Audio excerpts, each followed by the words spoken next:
ඊශ්‍රායලයේ ආරක්ෂක අමාත්‍ය ඊශ්‍රායල් කැට්ස් ඉරානයේ උත්තරීතර නායක අලි කමේනි සම්බන්ධයෙන් තවත් මතභේදාත්මක ප්‍රකාශයක් සිදු කර තිබෙනවා.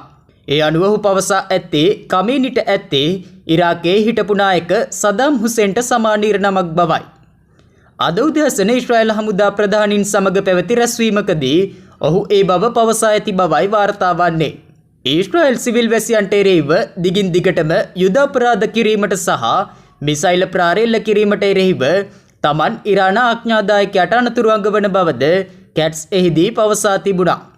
එබැවින් ඊශ්‍රායල රාජ්‍යයට එරෙහිව එම මාර්ගයේම තෝරාගන්නේ නම් අසල්වැසි ඉරාකයේ ඒකාධිපතියාගේ ඉරණම කුමක්ද යන්න කමේනි මතක තබා ගැනීම වඩාත් හොඳ බවයි කැට්ස් පවසා ඇත්තේ.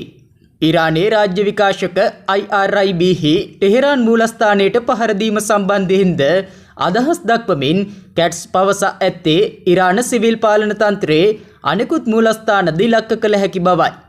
එවැනි ප්‍රහාර අද දිනේත් එල්ල කරන බව කැට්ස් අවධාරණය කර තිබෙනවා. එබැවින් ජීවිතාරක්ෂාව වෙනුවෙන් වහම ඉවත්වන ලෙසයි කැට්ස් ඉරානයේ ටෙහෙරාන් අගනුවර පදිංචිකරුවන්ගෙන් ඉල්ලා ඇත්තේ.